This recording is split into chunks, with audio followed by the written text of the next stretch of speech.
नमस्कार दोस्तों, कैसे हो आप सब। आप देख रहे हैं आपका अपना चैनल दीपक की बगिया। दोस्तों, जैसा कि आप वीडियो में देख रहे हैं, आज हम बात करने वाले हैं एक अलग से प्लांट के बारे में जो कि बहुत ही ब्यूटीफुल और सुंदर सुंदर फ्लावरिंग करता है। दोस्तों, इस प्लांट का नाम है नाग चंपा।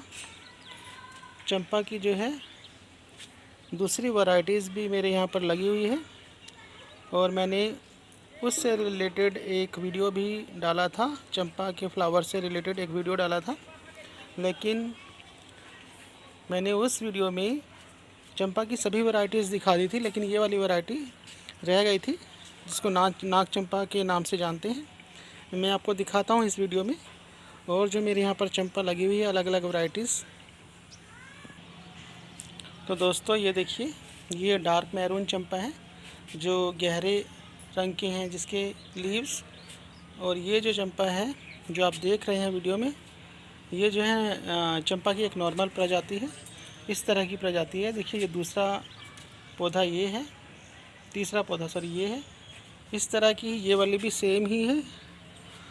और इसके अलावा ये जो प्रजाति है चंपा की, ज़्यादातर इसके जो फ्लावरिंग, इसके जो पेड़ हैं वो रोड साइड में लगे होते हैं ये वाली प्रजाति के। और इसमें बहुत सुंदर खुशबू आती है। शाम का वक्त है, कुछ फूल खिले हुए हैं, कुछ झड़ गए हैं।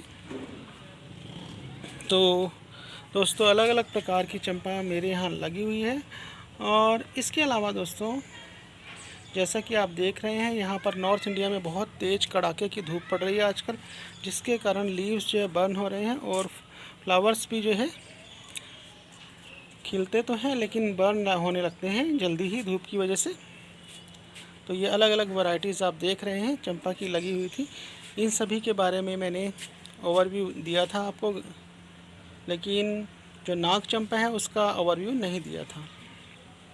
तो उसी के बारे में आज हम बात करेंगे दोस्तों, अगर आप चैनल पर नए हैं तो चैनल को सब्सक्राइब करना ना भूलिए और साथ के साथ बेल आइकन का बटन भी ज़रूर दबाइए, ताकि कोई भी नया वीडियो मैं डालूं तो आपको उसका नोटिफिकेशन तुरंत मिल जाए और आप वीडियो को देख सकें और उसका फ़ायदा उठा सकें।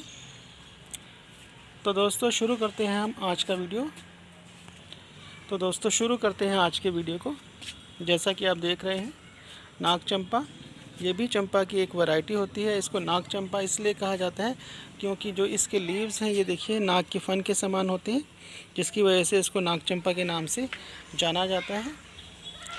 इसके जो फ्लावर्स हैं दूसरी जो चंपा है उसके मुकाबले ज़्यादा वाइट दिखाई देते हैं। और इनके अंदर जो येलो कलर का डॉट होता है वो थोड़ा सा लाइट येलो होता है। और इसके अलावा वो बहुत छोटा डॉट होता है, ज़्यादा अंदर को होता है। जबकि उस जो चंपा में जो पहले मैंने दिखाई थी चंपा की वैरायटीज़, उनमें जो है गहरे येलो कलर का होता है। वो दो वैरायटीज़ थी, एक में गहरे का कलर का होता है और दूसरे में भी गहरे का होता है, लेकिन वो काफ़ी फैला हुआ डॉट होता है। एक बार मैं फिर दिखा देता हूँ। ये देखिए दोस्तों, इस वाली वैरायटी के अंदर क्या है, डॉट जो है गहरे कलर का है, गहरे येलो, और लेकिन फैला हुआ है। और दूसरी वैरायटी मैं दिखाता हूँ आपको, ये वाली वैरायटी है, इसके अंदर डार्क डॉट है। तो दोस्तों, जो नाग चंपा के फ्लावर्स होते हैं वो उसमें उनमें वाइटनेस थोड़ी सी ज़्यादा होती है। वैसे तो प्रॉपर वाइट होते हैं उनकी तरह, क्योंकि इनमें येलो डॉट थोड़ा सा कम होता है, तो ये ज़्यादा वाइट दिखते हैं।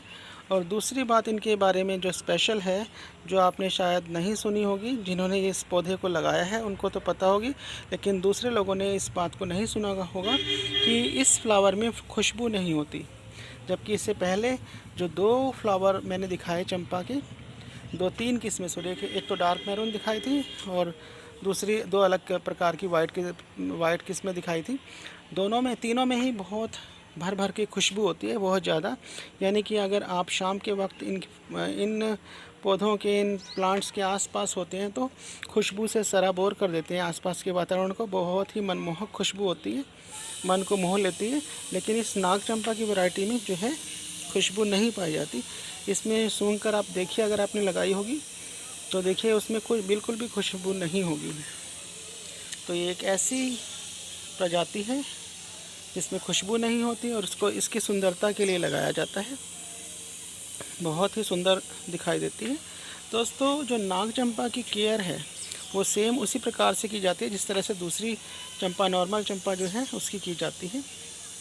ये पेड़ अगर एक ज़मीन पर लगा दिया जाए तो एक झाड़ी नुमा सा हो जाता है, काफ़ी नीचे से ब्रांचेज आ जाती हैं। लेकिन ये गमले में है तो देखिए 2 टहनियाँ इसकी आई हुई हैं, बहुत ज़्यादा घना नहीं है इनकी। इसको मैंने रिपोर्ट किया था अप्रैल के लास्ट में, मई के शुरू में और अप्रैल के लास्ट में इसको रिपोर्ट किया गया था।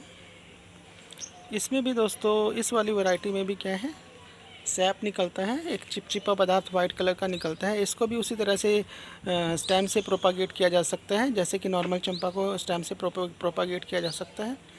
और इसके लिए भी जो सॉइल होनी चाहिए वो वेल ड्रेन्ड और लाइट सॉइल होनी चाहिए ताकि पानी जो है इसकी जड़ों में रुके ना और इजीली पानी ड्रेन आउट हो जाए और पौधा ठीक से चलता रहे।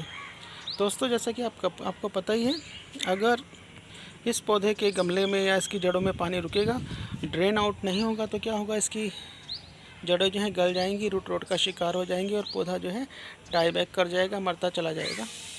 तो इसलिए इस पौधे के लिए दोस्तों आपको वेल ड्रेन्ड सॉइल बनानी है जिसमें एक पार्ट रेत हो, एक पार्ट गार्डन सॉइल हो और एक पार्ट वर्मी कंपोस्ट हो।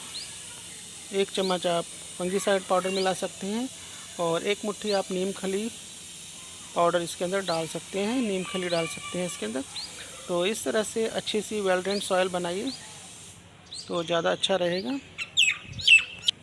इसके अलावा जैसे कि आजकल नॉर्थ इंडिया में बहुत ज़्यादा गर्मी हो रही है तो प्रॉपर पानी की ज़रूरत है इस समय, तो इनको आप ज़्यादा पानी में डाल सकते हैं। लेकिन सर्दियों के मौसम में ये जो पौधे हैं ये डोरमेंसी में चले जाते हैं तो इनको बहुत कम पानी की आवश्यकता होती है। वैसे तो सभी पौधों को हम उनकी ज़रूरत के अनुसार पानी डालते हैं। जैसे कि पानी डालने की जो विधि है वो इस तरह से अपनानी चाहिए कि अगर ऊपर की मिट्टी जो है, ऊपर की मिट्टी की लेयर जो है 1 इंच तक सूखी हुई है तो आप उनमें पानी डाल दें, अन्यथा नहीं डालें। लेकिन अब जैसा कि आपको पता ही है कि इस समय काफ़ी ज़्यादा ठंड पड़ रही है, गर्मी पड़ रही है। गर्मी के मौसम में, इस मौसम में पानी डालना लाजमी बन जाता है, तो आपको पानी डालना ही है, नहीं तो पौधा जो है पानी की कमी से भी मर सकता है। नर्सरी से दोस्तों आपको ये इजीली मिल जाता है ये प्लांट, और ये प्लांट आपको लगभग 50-60 रुपए के आसपास मिल जाता है। इस पौधे को प्रोपागेट करने की जो सबसे आसान विधि है वो है स्टेम कटिंग के द्वारा। अगर आपको इसकी कटिंग इजीली मिल जाती है तो कटिंग को लगाने के लिए एकदम तुरंत ना लगाएं। अगर कटिंग आज ही ताज़ा कटिंग आपने काटी है तो तुरंत ना लगाएं, उसको जो है 4-5 दिन के लिए बिल्कुल छाया में रख दें, कमरे में रख दें, छाया में रख दें और उसके बाद ही इसको लगाएं ताकि उसमें से जो निकलने वाला चिपचिपा पदार्थ सैप है वो सूख जाए और उसके बाद ही ये अच्छे से होएगा। लेकिन आजकल जैसे कि आपको पता है कटिंग बहुत ज़्यादा गर्मी पड़ रही है तो कटिंग सर्वाइव नहीं कर पाती इतनी गर्मी में। जब थोड़ा सा बरसातों का मौसम हो जाए तो आप लगाइए इसकी कटिंग को और ये इजीली प्रोपागेट हो जाएगी, इसकी जड़ें निकल जाएंगी। तो दोस्तों उम्मीद करता हूँ कि चंपा प्लांट केयर जो नाग चंपा है इसकी केयर जो है, केयर से संबंधित जो टिप्स हैं वो आप समझ गए होंगे। आप इजीली उनको फॉलो कर पाएंगे और अपने घर को इस प्रकार के खूबसूरत प्लांटों से सजा लेंगे, प्लांट से सजाएंगे। तो दोस्तों मिलते हैं फिर किसी एक नए वीडियो में, तब तक के लिए आज्ञा दीजिए। नमस्कार, जय हिंद।